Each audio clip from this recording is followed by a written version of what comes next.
नमस्कार, न्यूज 18 देख रहे हैं आप। मैं हूं आपके साथ आरजू साई। सबसे पहले बात करेंगे आज की सबसे बड़ी खबर की। तो उत्तराखंड में यूनिफॉर्म सिविल कोड पर धामी सरकार ने बड़ा फैसला लिया है। धामी सरकार ने 5 सदस्यों की ड्राफ्ट कमेटी बना दी है। सुप्रीम कोर्ट की रिटायर्ड जज रंजना देसाई को चेयरपर्सन बनाया गया है। साथ ही रिटायर्ड जज प्रमोद कोहली भी इस कमेटी के सदस्य हैं। इनके अलावा पूर्व मुख्य सचिव शत्रुघ्न सिंह, मनु गौड़ और सुरेखा डंगवाल को भी इस कमेटी का सदस्य बनाया गया है। और ये कमेटी अब राज्य में यूनिफॉर्म सिविल कोड के लिए ड्राफ्ट तैयार करेगी।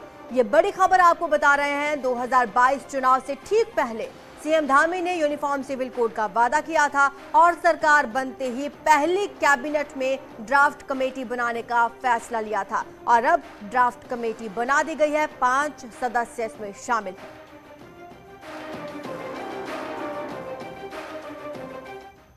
जस्टिस रंजना देसाई के अध्यक्षता में एक 5 सदस्यीय कमेटी हमने गठित कर दी है और हमारे नेता, हमारे देश के प्रधानमंत्री मोदी जी जिस प्रकार की उनकी कार्य व्यवहार है, किस प्रकार की कार्य संस्कृति है, हम जो कहते हैं वो करते हैं। और हमने पहले ही कहा था कि हम इस पर, हमारी सरकार ने निर्णय ले लिया है। चुनाव से पहले हमने संकल्प लिया था।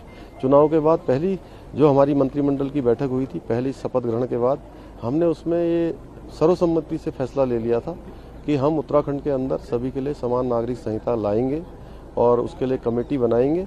आज हमने वो कमेटी बना दी है और कमेटी जल्दी ही ड्राफ्ट तैयार करेगी और ड्राफ्ट तैयार होने के बाद हम उसको लागू करेंगे। यूनिफॉर्म सिविल कोड पर कमेटी बनाने के बाद सीएम धामी ने ट्वीट भी किया है। उन्होंने लिखा है कि देवभूमि की संस्कृति को संरक्षित करते हुए सभी धार्मिक समुदायों को एकरूपता प्रदान करने के लिए माननीय न्यायाधीश उच्चतम न्यायालय सेवानिवृत्त रंजना प्रकाश देसाई जी की अध्यक्षता में समान नागरिक संहिता के क्रियान्वयन हेतु विशेषज्ञ समिति का गठन कर दिया गया है।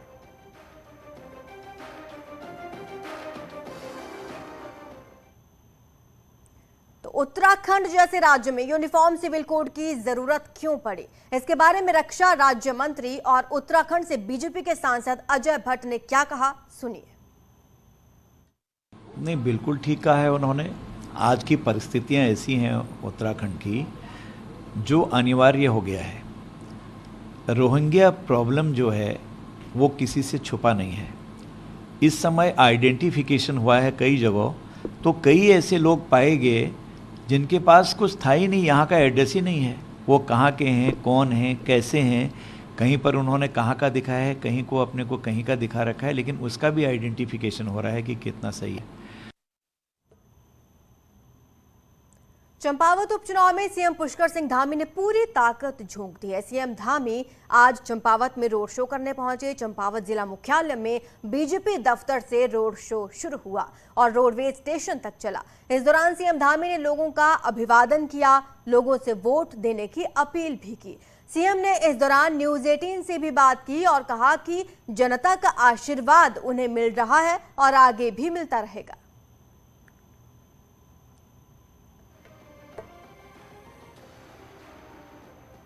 और इससे पहले सीएम धामी ने बेलटाक बडौन गांव में एक जनसभा की। इस दौरान चंपावत के पूर्व विधायक कैलाश गहतोड़ी भी मौजूद रहे। सीएम धामी ने कहा कि मैं यहां आए लोगों के चेहरों पर देख रहा हूं कि यहां की जनता ने मन बना लिया है कि मुझे यहां से एक तरफा आशीर्वाद मिलने जा रहा है। सीएम धामी ने कहा कि मैंने चंपावत की तस्वीर बदलने का संकल्प लिया है। सच बता रहा हूं कि आप सबके बीच में आकर मेरे पास शब्द नहीं है कि मैं किन शब्दों में आपका मैं धन्यवाद करूं।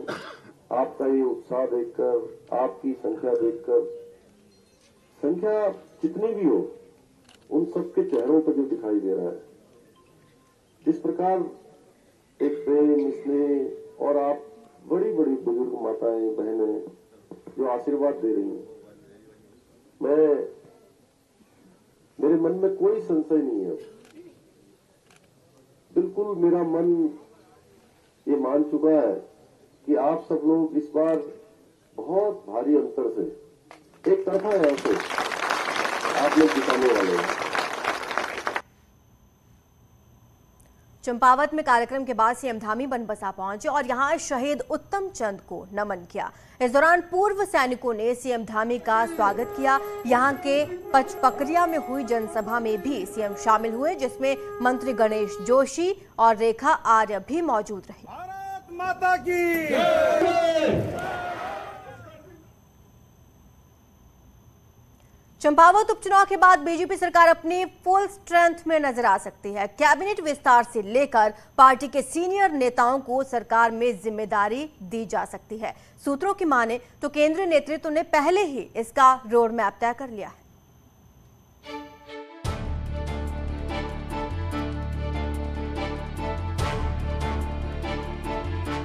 साल 2017 में जब बीजेपी सरकार बनी थी तो अगले 4 साल तक कैबिनेट में 3 पद खाली ही रहे। नतीजा पार्टी के भीतर और बाहर जो असंतोष पनपा, तत्कालीन सीएम त्रिवेंद्र रावत को अपनी कुर्सी गंवाकर उसकी कीमत चुकानी पड़ी। सूत्रों की माने तो इस बार बीजेपी इस गलती को दोहराना नहीं चाहती। कैबिनेट में अभी 3 सीट खाली हैं। केंद्र से भी ऐसे संकेत हैं कि चंपावत उपचुनाव के बाद कैबिनेट विस्तार से लेकर सरकार में 100 से ज्यादा पार्टी नेताओं को दायित्वों का बंटवारा किया जा सकता है। तो ठीक है, कार्यकर्ता की भी इच्छा रहती है। हमारे यहाँ बहुत से ऐसे कार्यकर्ता हैं, वरिष्ठ लोग हैं, जिनको ये जिम्मेदारी हम लोग देते भी हैं ताकि कार्य जो हमारे सरकार के हैं उस पर वो हाथ बटा सकें। और ज़्यादा हैंड्स होंगे तो काम भी उस सुगमता से, उस अच्छे ढंग से होता भी है। नए मंत्री बनने से जहाँ कुछ विधायकों की लॉटरी खुलेगी, वहीं मौजूदा मंत्रियों के प्रोफाइल पर भी इसका असर देखने को मिलेगा। बीजेपी हाईकमान पहले ही 100 दिन के आधार पर परफॉर्मेंस तय करने की बात कह चुका है। कमजोर परफॉर्मेंस पर मंत्रियों के प्रोफाइल में कैंची चलाई जा सकती है। कि अभी हमारे 3 पद अभी रिक्त चल रहे हैं जो देने हैं, जो एक नियम के तहत है, तो इसमें जिम्मेदारियां भी बढ़ जाती है। कुल मिलाकर के जैसे एक ही के पास बहुत सारे विभाग हो जाते हैं तो विभाग भी बढ़ जाते हैं, तो अपनी अपनी जिम्मेदारी का निर्वहन भी करेंगे और ये संवैधानिक भी है और उस नीति के अनुसार हमको चलना भी चाहिए। सूत्रों की माने तो बीजेपी हाईकमान पूरी एक्सरसाइज बहुत पहले ही कर चुका है। सिर्फ पंचायत उपचुनाव के चलते एक रणनीति के तहत इसे अमली जामा नहीं पहनाया गया। 3 जून को चंपावत उपचुनाव का नतीजा आते ही बहुत जल्द बीजेपी संगठन और सरकार में बड़े बदलाव देखे जा सकते हैं। देहरादून से न्यूज़ 18 के लिए सुनील नवप्रभात की रिपोर्ट। और उत्तराखंड बजट सत्र को लेकर देहरादून से बड़ी खबर है। सूत्रों के हवाले से यह खबर है कि बजट सत्र अब देहरादून में ही होगा। बताया जा रहा है कि अधिकारियों ने 4 धाम यात्रा के चलते गैरसैंण में सत्र कराने में असमर्थता जताई है। वहीं खबर यह भी है कि राज्यसभा चुनाव के बाद बजट सत्र बुलाया जा सकता है। आपको बता दें कि पहले 7 जून से गैरसैंण में बजट सत्र शुरू होना था, लेकिन अब बड़ी खबर यही है कि सेशन देहरादून विधानसभा में ही आयोजित किया जाएगा।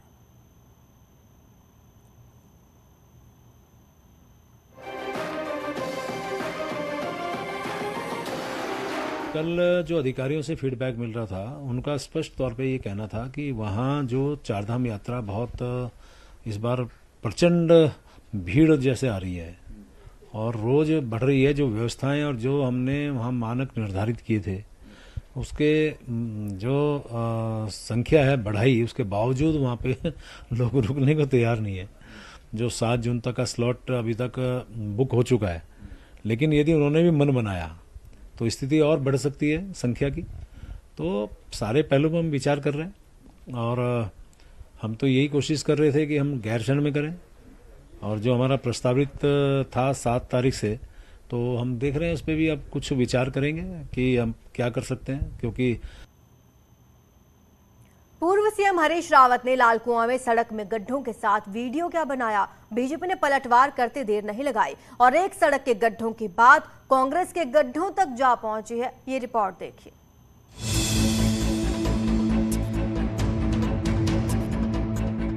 लालकुआं विधानसभा क्षेत्र की बरेली रोड में हुए गड्ढे दिखाने के लिए पूर्व सीएम हरीश रावत ने वीडियो बनाया और चेतावनी दी कि अगर 15 जुलाई तक सड़क के गड्ढे नहीं भरे तो पूरा एक दिन यहां बैठूंगा। सवाल कांग्रेस नेता ने उठाया तो जवाब बीजेपी की तरफ से भी आया। राज्यसभा सांसद नरेश बंसल ने कहा कि जो गड्ढे हरीश रावत की सरकार में हुए उन्हें भरा जा रहा है, लेकिन वो चिंता कांग्रेस के गड्ढों की करें जहां कौन कब समा जाए कहा नहीं जा सकता। जब वो सरकार में रहे, अगर उन्होंने तब ध्यान दे दिया होता तो वो गड्ढे जो हम भरते भरते आ रहे हैं फिर भी कहीं छूट के उनको अब दिखाई दे रहे हैं, तो ये देखने की नौबत नहीं है। कांग्रेस के गड्ढों में तो वो कहाँ समा जाएंगे पता ही नहीं है, कांग्रेस वालों को नहीं पता है। आज छोड़ के जा रहे हैं। आपने देखा कपिल सिब्बल जी कहाँ से कहाँ चले गए। तो रोजाना ये हो रहा है। बात सड़क के गड्ढे से शुरू हुई और कांग्रेस के गड्ढों तक जा पहुंची, जबकि चंपावत उपचुनाव से लेकर 2027 के विधानसभा चुनाव की राह आसान नहीं है। तो क्या सड़क के गड्ढों पर सवाल उठाने वाले हरीश रावत कांग्रेस के गड्ढों को भर पाएंगे? ये बड़ा सवाल है। समय सारे गड्ढों को भर देता है। हमारे राजनीतिक गड्ढे हैं, समय के साथ वो सब भर जाएंगे, लेकिन हमारी सड़कों के गड्ढे कौन भरेगा? हम तो सड़कें बना गए और आप उनके गड्ढे भी नहीं भर पा रहे हो। और दूसरी बात यह है कि वो नेशनल हाईवे है। ये सड़क लाल कुआं की है, जहां से पूर्व सीएम हरीश रावत 2022 का विधानसभा चुनाव हार गए और पूरे प्रदेश में भी कांग्रेस के लिए सत्ता की राह मुश्किल हो गई। इस सड़क का हाल हो सकता है कि आने वाले वक्त में सुधर जाए, लेकिन कांग्रेस का हाल कब सुधरेगा, इस सवाल का जवाब फिलहाल किसी के पास नहीं है। दीपांकर भट्ट, न्यूज़ 18, देहरादून। उत्तराखंड रोडवेज के कर्मचारी नेताओं और एनडी तिवारी सरकार के दौरान एक कॉरपोरेशन में बतौर कांग्रेस नेता नामित रहे हेम राजेंद्र बहुगुणा ने बुधवार को आत्महत्या कर ली थी। इस मामले में अब उनके बेटे अजय ने अपनी पत्नी, सास, ससुर और एक पड़ोसी महिला के खिलाफ पुलिस में शिकायत दी है। पुलिस के अनुसार सोशल मीडिया पर हाल ही में मृतक की बहू ने एक वीडियो अपलोड किया था, जिसमें उन्होंने हेम राजेंद्र बहुगुणा पर उनकी पुत्री यानी कि पोती के साथ छेड़छाड़ का आरोप लगाया था। इसके बाद बहुगुणा के पड़ोस में रहने वाली एक ब्यूटी पार्लर संचालिका ने भी उनके खिलाफ छेड़छाड़ के आरोप लगाए। आरोपों से परेशान कर्मचारी नेता बुधवार को एक पानी की टंकी के ऊपर चढ़ गए। पुलिस काफी देर तक समझाती रही और इस बीच बहुगुणा ने देसी तमंचे से खुद को गोली मारी। पुलिस का कहना है कि वो पूरे प्रकरण की जांच कर रही है। बहुगुणा के पुत्र का आरोप है कि उनकी पत्नी का उनसे विवाद चल रहा है और वो पैसे की मांग कर रहे हैं। अच्छा एक बात बताइए, सुनिए, आपकी पारी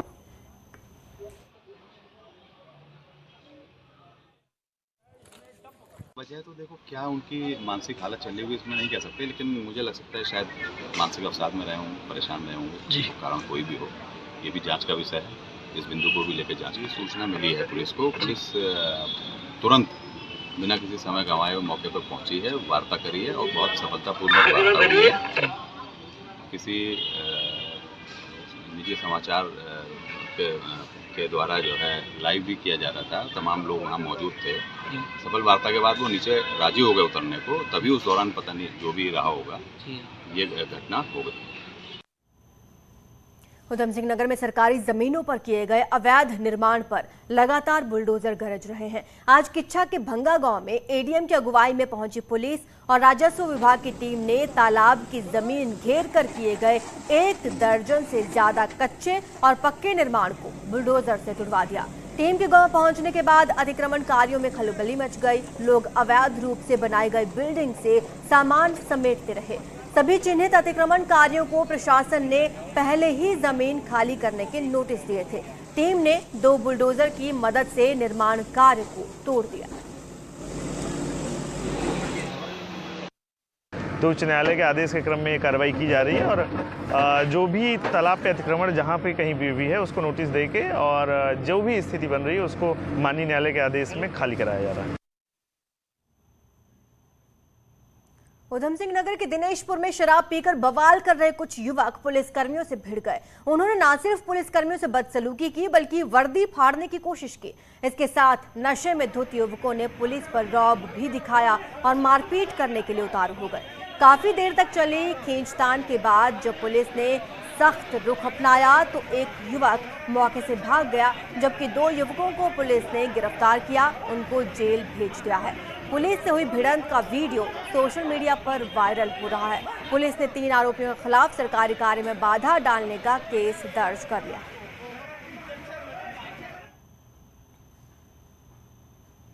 हाईकोर्ट के आदेश के बाद अब धार्मिक स्थलों पर लाउड स्पीकर्स धीमी आवाज में बजाने होंगे।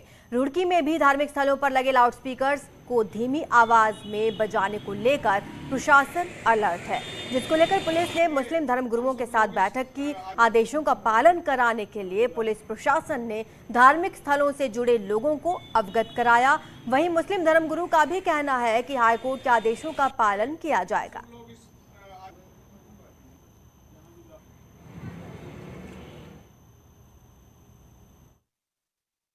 तो इन्होंने आवाज़ कम करने का हुक्म यहाँ पर जारी किया है, तो इंशाअल्लाह इसका हम पालन करने की पूरी कोशिश करेंगे।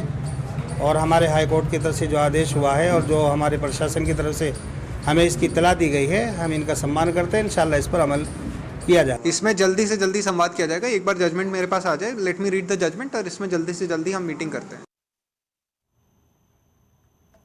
केदारनाथ के पैदल मार्ग में करंट लगने से 2 खच्चरों की मौत का मामला सामने आया है। वहीं हादसे में तीर्थयात्री बाल बचे हैं।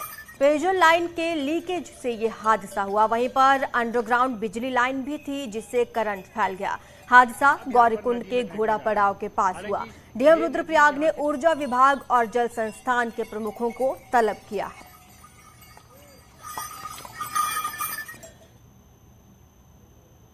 कुमाऊं यूनिवर्सिटी का दीक्षांत समारोह आज आयोजित किया गया, जिसमें मुख्य अतिथि राज्यपाल गुरमीत सिंह रहे। डीएसबी कैंपस सभागार में कार्यक्रम हुआ, जिसमें 58,640 स्टूडेंट्स को डिग्रियां सौंपी गई, तो वहीं 440 स्टूडेंट्स को पीएचडी की उपाधि दी गई। इस दौरान 120 छात्र छात्राओं को राज्यपाल की तरफ से स्पेशल मेडल दिया गया। 2 साल बाद आयोजित किए गए कॉन्वोकेशन में छात्रों में पहाड़ को लेकर कुछ करने का जज्बा नजर आया।